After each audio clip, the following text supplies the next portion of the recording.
دوستو ویڈیو شروع کرنے سے پہلے آپ سے ریکویسٹ ہے کہ اس چینل کو سبسکرائب کر دیں تاکہ ایسی مزید انٹرسٹنگ ویڈیوز آپ تک پہنچتی رہیں۔ دوستو بابا قوم قائد اعظم محمد علی جناح کو اللہ تعالیٰ نے ہر نعمت سے نوازا تھا۔ آپ نے ایک امیر گھرانے میں آنکھ کھولی، آپ نے اعلیٰ تعلیم حاصل کی اور قائد اعظم ایک بہت نامی گرامی اور بڑے وکیل تھے۔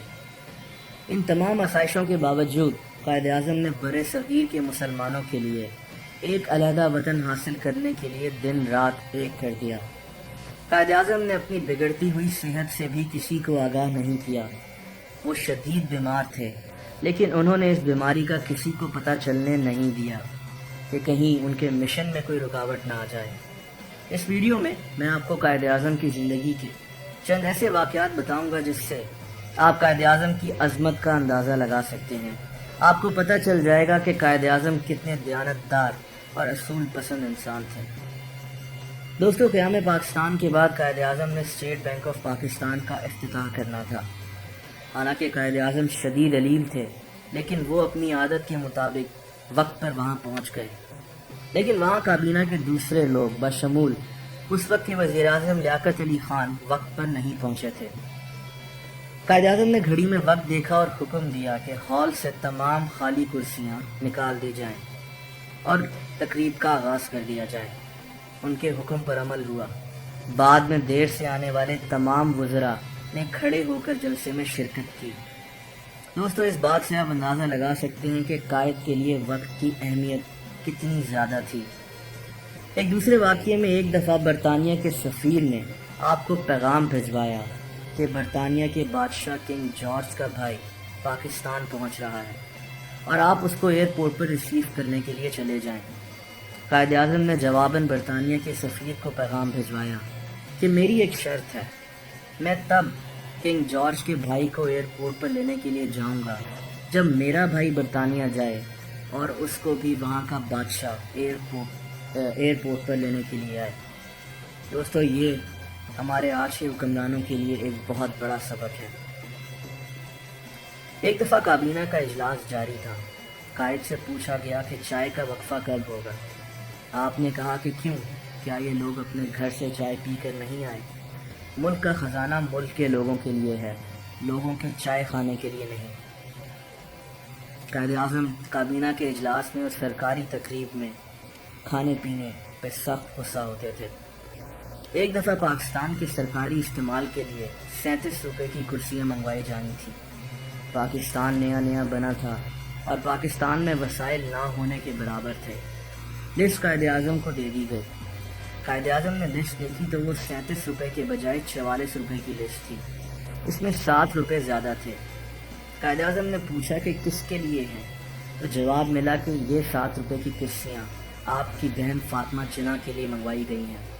قائد اعظم نے کہا کہ یہ پیسے سرکاری خزانے سے کیوں جائیں گے، اس کے پیسے فاطمہ جناح خود ادا کریں گی، اور اس لسٹ میں سے 7 روپے کٹوا دیے گئے۔ دوستو اسی طرح قائد اعظم کے لیے قریبی بیکری سے روزانہ بڑی ڈبل روٹی آیا کرتی تھی۔ ایک دن محترمہ فاطمہ جناح نے بیکری کے مالک کو فون کر کے کہا کہ آپ جو ڈبل روٹی بھیجتے ہیں وہ بڑی والی ہے اور ہم اس میں سے صرف 1/4 ڈبل روٹی ہی استعمال کرواتے ہیں اور باقی بچ جاتی ہے، تو برائے کرم ہمیں چھوٹی ڈبل روٹی بھیج دیا کریں۔ اور پھر تب سے قائد کے لیے ہمیشہ چھوٹی ڈبل روٹی بھجوائی جانے لگی۔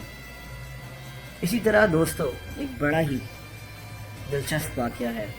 قائد اعظم ٹرین کے سفر کے دوران اپنے لیے 2 برتھ سیٹس مخصوص کرایا کرتے تھے۔ کسی نے ان سے وجہ دریافت کی تو انہوں نے ایک بڑا ہی دلچسپ واقعہ سنایا۔ اس واقعے سے آپ کو قائد اعظم کی عقل مندی کا احساس ہو جائے گا۔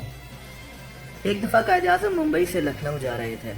ٹرین کسی چھوٹے سے اسٹیشن پر رکی تو ایک اینجلو انڈین لڑکی ان کے ڈبے میں آ کر ان کی ساتھ والی برتھ سیٹ پر بیٹھ گئی۔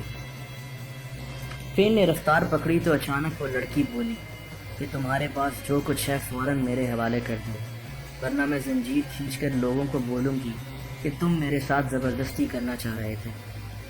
قائد اعظم کچھ کاغذات دیکھ رہے تھے۔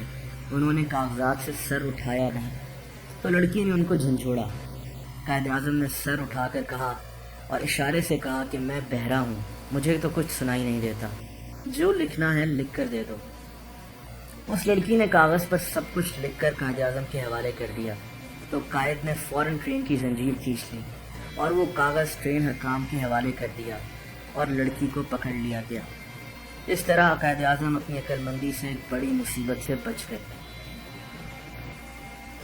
دوستو، جب قائد اعظم بیمار پڑ گئے تھے، یہ قیام پاکستان کے بعد کی بات ہے، تو ایک ڈاکٹر نے ان کا کافی خیال رکھا۔ قائد اعظم اس وقت گورنر جنرل تھے۔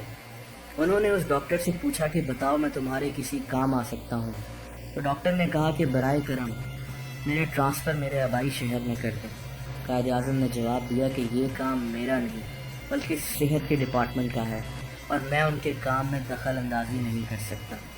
اس سے آپ قائد اعظم کی اصول پسندی کا احساس کر سکتے ہیں۔ دوستو، قائد اعظم کتنے اصول پسند تھے اس بات کا اندازہ اس سے بھی لگایا جا سکتا ہے کہ ایک دفعہ قائد اعظم کے پاس ایک امیر تاجر اپنا کیس لے کر آیا اور قائد کو وکیل مقرر کرنا چاہا۔ اس نے قائد اعظم کو 5,000 روپے کی بھاری فیس کی پیشکش بھی کی۔ قائد اعظم ایک بہت بڑے اور نامی گرامی وکیل تھے اور چاہتے تو فوراً وہ پیسے لے سکتے تھے، لیکن آپ نے کہا کہ میں 500 روپے فی پیشی کے حساب سے پیسے لیتا ہوں۔ اس تاجر نے فوراً حامی بھر لی۔ قائد نے وہ کیس صرف 3 پیشیوں میں ہی جیت لیا اور ان کی فیس 1,500 روپے بنی۔ اس تاجر نے خوشی کے مارے قائد کو پورے 5,000 روپے دینے کی کوشش کی، لیکن قائد نے کہا نہیں، میں نے اپنا حق لے لیا ہے۔ دوستو، قائد اعظم ایک دفعہ مذاکرات کے لیے لندن میں موجود تھے۔ ان کو بادشاہ کی طرف سے لنچ کی دعوت نامہ موصول ہوا۔ یہ اس وقت ایک بہت بڑا اعزاز سمجھا جاتا تھا، لیکن قائد نے یہ دعوت قبول کرنے سے انکار کر دیا۔ انکار کی وجہ پہ جواب دیا کہ یہ رمضان المبارک کا مقدس مہینہ ہے اور ہم لوگ اس مہینے میں روزے رکھتے ہیں، چنانچہ میں لنچ پر نہیں آ سکتا۔ دوستو، آخری واقعہ یہ ہے کہ قائد اعظم سخت بیمار تھے اور مشرقی پاکستان کے حالات بہتر نہ تھے۔ انہوں نے وہاں جانے کا ارادہ کیا۔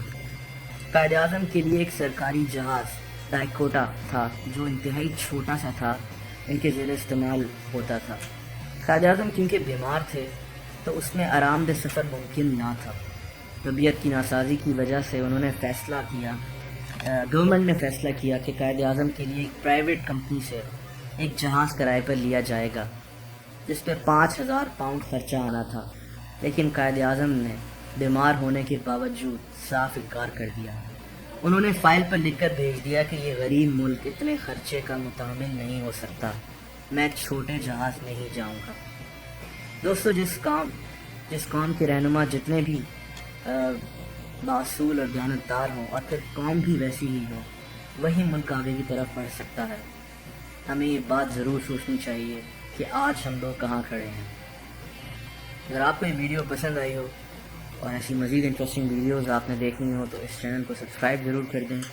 سبسکرپشن بٹن کے ساتھ ایک بیل آئیکن بنا ہوگا، ایک گھنٹی بنی ہوئی ہوگی، اگر آپ اس پہ کلک کر دیں گے تو اس چینل کی ساری اپڈیٹ، ساری نئی ویڈیوز آپ تک پہنچتی رہیں گی۔ اس ویڈیو کو لائک اور شیئر ضرور کیجیے گا۔ اگر آپ کو ویڈیو پسند آئی ہو آپ اپنے کامنٹس بھی دے سکتے ہیں۔ اپنا خیال رکھیں۔ بائے۔